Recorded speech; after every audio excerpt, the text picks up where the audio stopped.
नमस्कार, आप देख रहे हैं दैनिक साथी हरियाणा। हरियाणा में अक्टूबर नवंबर माह में प्रस्तावित विधानसभा चुनाव से ठीक पहले अब एक और नई पार्टी चुनावी मैदान में आ गई है। इतना ही नहीं, प्रदेश की सभी 90 विधानसभा सीट पर चुनाव लड़ने का ऐलान भी कर दिया है। शुक्रवार को रेवाड़ी जिला सचिवालय में किसानों की मांगों को लेकर ज्ञापन देने पहुंचे हरियाणा किसान यूनियन चढ़ुनी गुट के सर्वेसर्वा गुरुनाम चढ़ुनी मीडिया से रूबरू हुए तो जमकर बीजेपी व कांग्रेस पर बरसे। किसान यूनियन द्वारा चुनाव लड़कर भाजपा की मदद करने के सवाल पर चढ़ुनी ने कहा कि यदि कांग्रेस को ऐसा लगता है तो वह उनसे बात क्यों नहीं करते। कांग्रेस ने हमें मरने के लिए सड़कों पर छोड़ दिया। ऐसे में अब जिस तरह से चढ़ुनी गुट की ओर से चुनाव लड़ने का ऐलान किया गया है, कहीं ना कहीं कांग्रेस की परेशानी जरूर बढ़ सकती है, क्योंकि जिस तरह से लोकसभा चुनाव में जाट व एससी मतदाताओं ने खुलकर भाजपा के खिलाफ वोट किया, कांग्रेस 5 लोकसभा सीट जीतने में कामयाब रही। लेकिन अब विधानसभा चुनाव में यदि वोट बटा तो स्वाभाविक है सीधे तौर पर इसका फायदा भाजपा को मिलता हुआ दिखाई देगा। अब आपको दिखाते हैं कि शुक्रवार को रेवाड़ी में पहुंचे गुरुनाम चढ़ुनी ने तमाम मसलों को लेकर क्या कहा। देखिए, आज यहाँ पे मीटिंग थी और यहाँ के लोगों की बहुत सी समस्याएं। 20-21 का मुआवजा अभी तक नहीं आया, पिछले साल ओलावृष्टि का पैसा अभी तक नहीं आया, मेट्रो के लिए जमीन एक्वायर की थी उसका पैसा अभी तक नहीं मिला।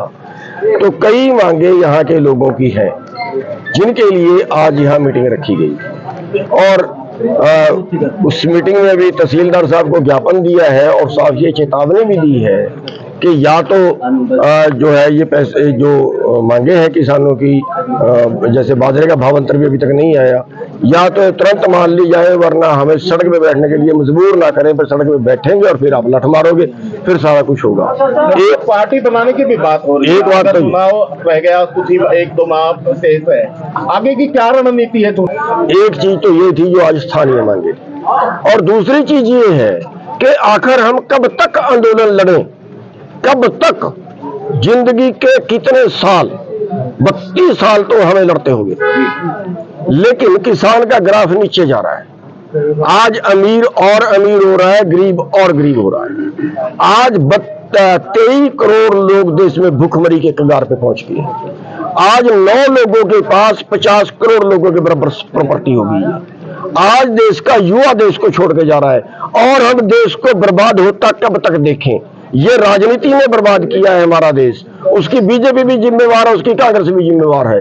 इसलिए हमने अपनी पार्टी बनाई है संयुक्त संघर्ष पार्टी।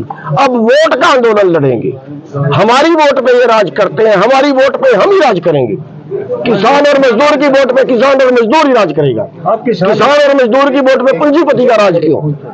इसलिए हमने पार्टी बनाई है और अगले चुनाव के अंदर हम सभी सीटों पे अपने कैंडिडेट उतारेंगे। कांग्रेस नीति है, इस तरीके के आरोप ऊपर अगर बीजेपी के वोट काटने की रणनीति है और कांग्रेस का नुकसान करने की रणनीति है, तो फिर कांग्रेस को समझौता कर लेना चाहिए। कांग्रेस को पीछे एमपी वाले में भी समझौता कर लेना चाहिए था ना। हमारे से बात की क्या? कांग्रेस ने देश के किसानों को, पूरी एसकेएम को या पूरे देश के किसानों को कभी बुला के ये पूछा कि आपकी क्या डिमांड थी? 12.5 महीने आप बैठे रहे थे, आपकी क्या डिमांड है, हम पूरी करेंगे? पूछा गया? हरियाणा के अंदर क्या कांग्रेस के किसी अधिकारी ने किसान नेताओं से बात की थी क्या? नहीं। तो हम इनके नौकर नहीं है, हमारी वोट फालतू नहीं है। अब कोई इल्जाम लगाए तो लगाए, हाँ, उस इल्जाम का एक तरीका है कि कांग्रेस सबको इकट्ठा कर ले, कांग्रेस किसानों को हिस्सा दे।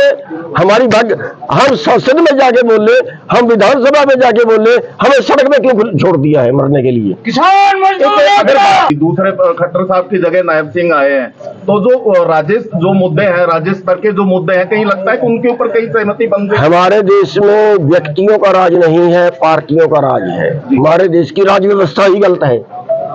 ये लोकतंत्र नहीं है, पार्टी तंत्र है। अब मुख्यमंत्री जो मर्जी बैठ जाएगा आके, उससे 19 का फर्क पड़ सकता है, वरना पॉलिसी तो पार्टी की ही माननी पड़ेगी उनको। आप किसान हित की बात कर रहे हैं, लेकिन शंभू बॉर्डर पर आज भी किसान परेशान हो रहे हैं, उनकी मदद क्यों नहीं कर रही पार्टी? खूब मदद करते थे उनकी। मैं गया था, दोनों के पास गया था कि आप हमारे से भी मदद करवाइए। वो कह रहे नहीं, जो राजनीति करेगा उसकी मदद हम नहीं लेंगे। आप बयान दीजिए पहले कि हम राजनीति नहीं करेंगे। मैंने कहा फिर राजनीति के बिना तो देश बचेगा नहीं। उन्होंने मदद हमारी ली नहीं। ठीक है सर। अगर नहीं मानती फिर आगे सड़क, फिर सड़क का आंदोलन वही करना पड़ेगा। अधिकारियों के घरों को घेरेंगे।